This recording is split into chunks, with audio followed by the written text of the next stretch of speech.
Hi, good morning. Bali, ang review natin ngayon is ito, yung all new M8 ng JAC Motors. Bali, ito yung luxury MPV ng JAC na bagong labas dito ngayon sa market dito sa Pilipinas. Guys, tingnan natin kung ano yung mga features nito. Let's go!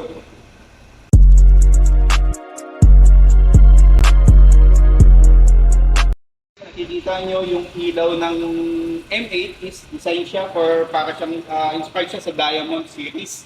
Kumbaga kung makikita nyo yung mga ilaw niya is para siyang Diamond. Tapos dito yung sa grills niya is naka-design din siya sa face ng lion. Yun yung pinaka-design niya yung front fascia niya. Ito. Kaya design tayo ito yung mga sensors. Kaya kung nakikita yung mga siyang sensors dahil dun sa ADAS na tinatawag natin, yung assistant driving assistance. Yun. Tapos dito, laminated po yung ano yan, yung sa emblem. Tapos ito guys, tignan natin yung sa may gilid.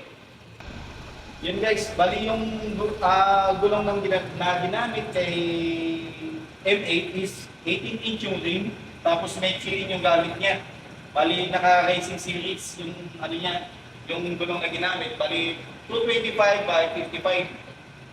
Kaya pagdating sa road is maganda yung grading nito. Tapos dito is master series yung hub na ginamit sa kanya. Tapos dito, ito kasi hindi ito gumagalaw. Once sa gulong ito, naka-steady lang ito.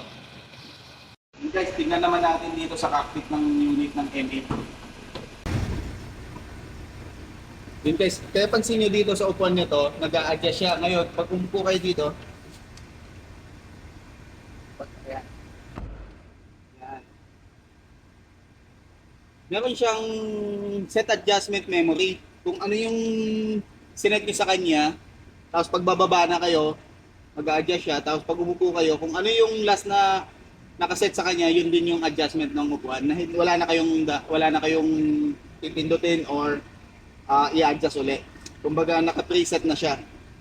Yun guys, equipped na rin to ng 10-inch na instrumental panel. Ito, bali LCD display na siya.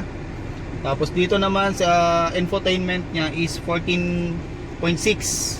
Yun yung screen panel niya, yung size. Tapos yung isang model kasi nito is 12 lang siya. Yun yung kaibahan nila, yung mas lower end. Ito kasi yung top of the line. Yun. Tapos dito sa rear view mirror niya is LCD display din. Kumbaga ang ginagamit nito is yung sa camera, yung sa dulo. Ito. Bali ito is powered to. Ito may pinipindot dito. Ayan. Pwede nyo yung lakasan yung brightness, makikita nyo doon using camera. Yun yung rear view nya. Yan. Pwede mo siyang i-adjust yan. Yung brightness, yan. Tapos dito, sa may ano niya, pwede mong, nandito yung ano, yung pagbukas ng pinto sa gilid natin. Yan, pag inopen nyo siya, automatic po yun, magbubukas yung pinto. Ito yun. Pag close naman, dito din. Pag pindot mo to, sasara po yung pinto natin doon. Yan. Kaya lahat po kasi ng gamit nitong M8 na to is powered po siya lahat. Dito tayo guys sa may infotainment niya. Dito sa screen. Bali 14-inch to. Dito yung drive mode, eco mode, comfort, sports. Diyan depende sa gusto natin preference kung ano po yung gusto natin na driving mode niya. Kung gusto niyo matipid lang, eco na lang natin. Tapos comfort yung ano lang siya, yung chill ride lang. Tapos yung sports naman medyo aggressive yung makina nito. Pag ginamit natin dito, mas advice yung gagamitin natin yung sports pag nasa highway tayo, para hindi tayo mabigla, yung kumbaga yung turbo niya gagana kaagad. Tapos dito, ayan, nandito na po lahat ng mga driving assistance niya. Pag naka green, ibig sabihin naka on po yan. Ayan, lahat po yan. Tapos dito, as usual, halos lahat ng unit kasi ng JAC is meron siyang ventilation or heating dito sa may upuan natin, dito sa driver side tsaka passenger side. Maganda ito sa heating, lalo kung nasa malayo yung ano natin, yung sa travel natin, at sumakit po yung medyo balakang natin. Ito po, maganda to, nakaka-relax. Ayan, meron kayong makakamdaman sa likod. Okay. Tapos dito, nandyan na naman lahat. 360 cameras. Nandyan. Tapos pipindutin nyo kung ano po yung gusto nyo makita. Diyan. Naka 2D po yan. Tapos ito naman naka 3D type. Ayan. Pwede nyo titingnan kung ano yung gusto mong makita. Ayan. Wide angle kung buo. Rear. Ayan.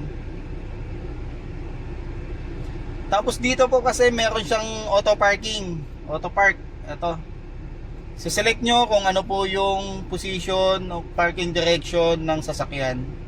Maliban dito sa screen, meron din po siyang preset button dito sa gitna. Ito po yon. Kung ano yung nandyan, nandito din. Ganun din po sa 360, nandito din. Nasa home menu kayo, kung gusto mong direct dun sa 360 camera, dito lang po ang pipindutin. Ayan.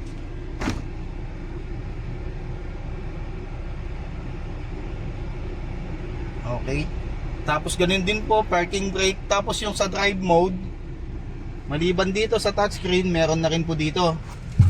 Drive mode, ayan. Select mo lang kung ganyan. Eco at saka sports. Yan. Diba? Kumbaga dito sa M8, kumbaga madali lang po siyang i-functions. Lahat ng function niya kasi is ano na siya, naka-preset naman lahat. Tapos dito, tingnan natin sa audio. Settings, ayan, sound settings niya. Ito pala ang gamit nito na sound setup is Yamaha. Yung gamit niya. Tapos naka DTS sound effect na rin. Kompleto. Di lang natin ma-check yung sounds kasi nga po medyo maano si YouTube. Baka tayo, tawag nito, ma-copyright. Pero alam ko meron dito yung isa, check natin. Music. Tapos dito sa loob niya is makikita natin, yan. Ito yung wireless charging, compatible na rin siya. Okay. Tapos dito naman is bottle holder. Ito.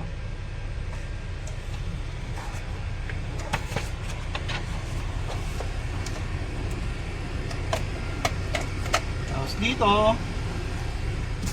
ito yung parang utility box niya dito. Kumbaga compartment niya yung center console dito. Tapos dito ang kagandahan dito, min-maximize lahat yung mga lagayan niya. Dito sa ilalim meron din po yan. Napapansin nyo, ito malalim yan, pwede kayong maglagay kung ano yung mga gusto niyo ilagay dyan, bottle, lahat. Tapos may USB port din dyan. Yan. Bali yung USB port nito is dalawa, Type C at saka Type B. Meron din siyang hanggang 120 watts na lighter adapter. Ito. Tapos yung accent nito is ito, mga leather po lahat. Yan.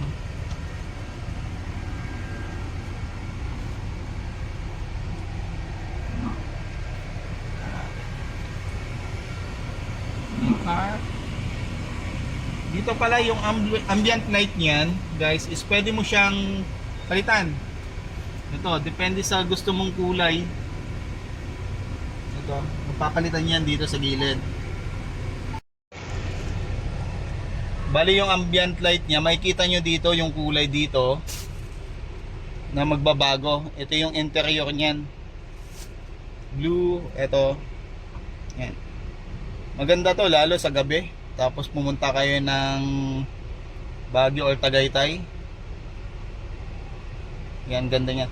Kasi dito kasi sa may ambient light na to, hindi lang dito sa may surroundings niyan, guys. Meron din yan sa may sunroof, sunroof. Ito.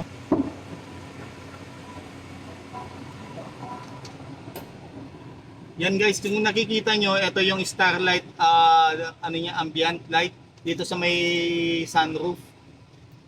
Maganda yan lalo sa gabi pag nag-open kayo ng ano, sunroof.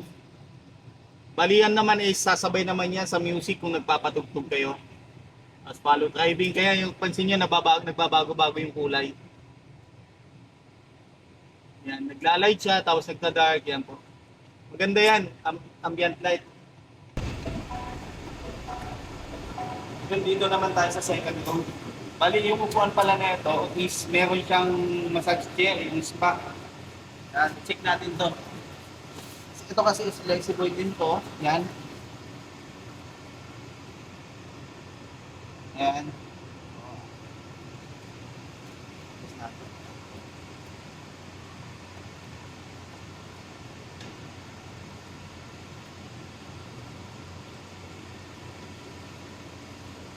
Test lang natin yung spa. Pipindutin lang natin to. At makaw. Ito guys, so nakikita yung naka-plastic pa. Ayan, spa. Pipindutin mo lang yung spa na yan. Ayan. Higa na yan.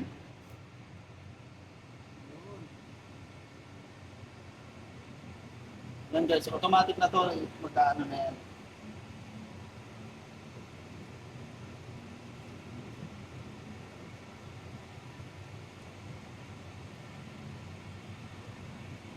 Sa likod, meron siyang parang kung nasubukan niyo na yung massage chair, ito yon, ganito rin yun. Halos malayo yung biyahe niyo, masarap to, relax na relax kayo. Bawasan natin. Yan, sarap. Kaya ito, sinasabi natin, mas maganda to kung kayo yung pasero kaysa kayo yung driver. Biro mo, nasa kalsada ka, nag-relax ka. Diba? Ay 24 hours siguro yung biyahe natin. Kung ganito naman yung upuan natin, ka-relax, ayos. Sakap. Yun guys. Tapos sabayan mo pa nung ano, kasi may heating na rin naman to. May blower to, yan, diretso. Yan pala, pag pinindot mo yung spa, babalik siya kung saan siya kahit ano kanina. Nag-a-adjust na siya. Dito, ito na yung control pala ng ano, aircon din, pakita natin. Yung aircon dito sa loob, ito po yung control niya. Tapos dito sa pinto naman, ito po, close natin yung pinto.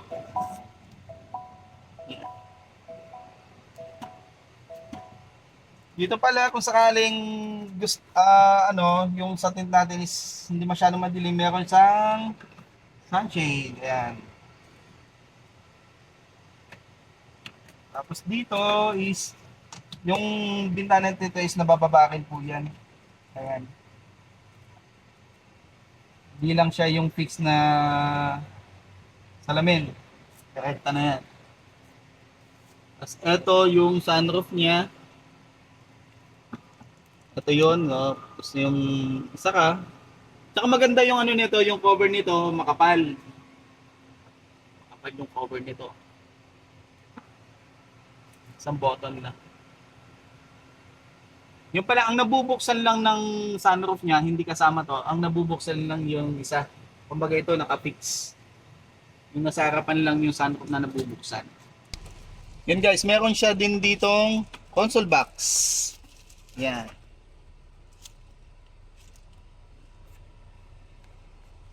Ganda to ah. Ilaw. As charging station, nandito din, meron siya. Yan. Okay. Bali dito may ano to, may cooler din po ito. Pipindutin niyo lang po ito. Yan. Ayan. May cooler po yan. Lalagay mo lang siya sa blue. Tapos dito na. May console dyan. Meron din dito sa kabila. Ayan. Ayan, may singaw. Yung lamig. And guys, tignan din natin sa third row.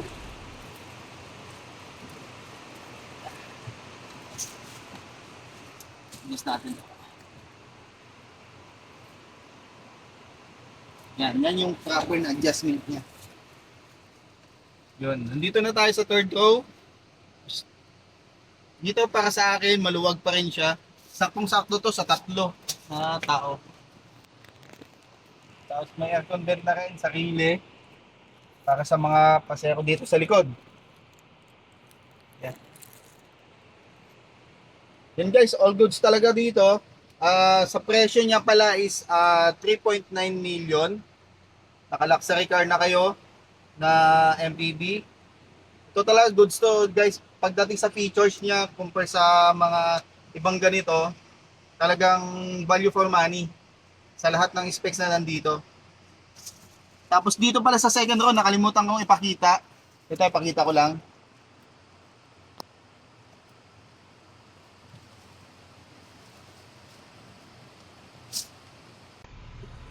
Bale ito, meron din siyang lamesa. Yan.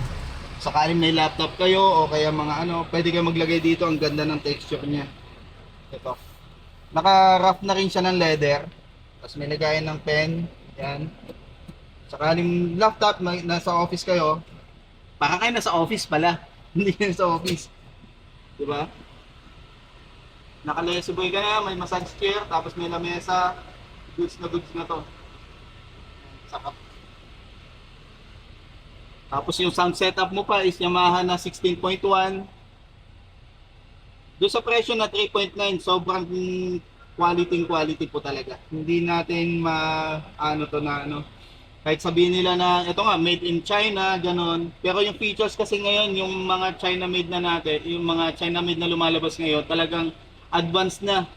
Kumbaga, hindi naman sila nangunguna, pero sila na yung pioneer pagdating sa mga advanced features. Like yung mga electric cars, gano'n. Kumbaga, tanggapin na natin na talagang masyadong advanced yung technology nila. Tapos lahat ng features at saka mga na kailangan sa isang sasakyan talagang pino-full blast nila na inilalagay. Saka mababa lang yung presyo. Yan, tignan natin yung sa may sa pinakalikod, sa may trunk.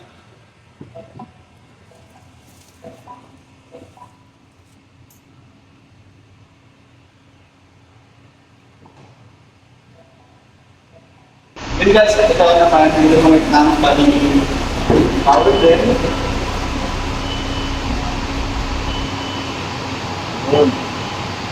Bali ito yung sa spare tire niya. Tapos nandito, ito yung carpet trim. So ito kasi yung carpet na ginagamit. Bali yan yung sa may lagayan niya. Maluwag pa rin kahit mga maleta pa pato dito guys. Natin po.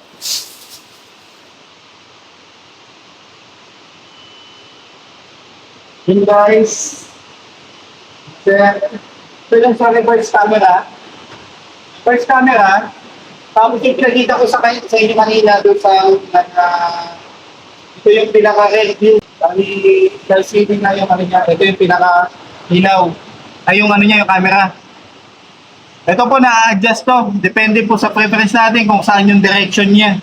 Ito na-adjust din po doon sa may monitor. Ayun, kung nakikita nyo ako doon ngayon, yun, kung nakikita niyo doon sa... Yan. Ito ako, di ba? Yan. Bali, ito na yung camera niya mismo. Ito yung mga pasayero sa gitna. Hindi nakakaharak yun. Yun yung advantage niya. Kasi, walang kung na, tao dito, malalaki. Tapos, yung pag-aari tayo ng puno-puno hanggang dito sa may ibabaw. Pag gano'n kasi, nakakanan yung view natin, hindi natin makikita yan nasa likod. Pero camera yung gamit niya. Yun yung kagandahan ng isa. Yun naman guys, tignan natin yung makina niya.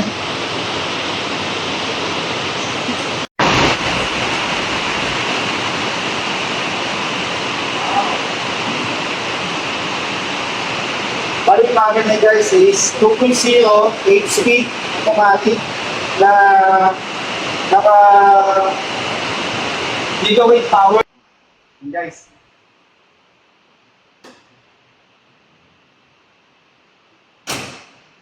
Yun.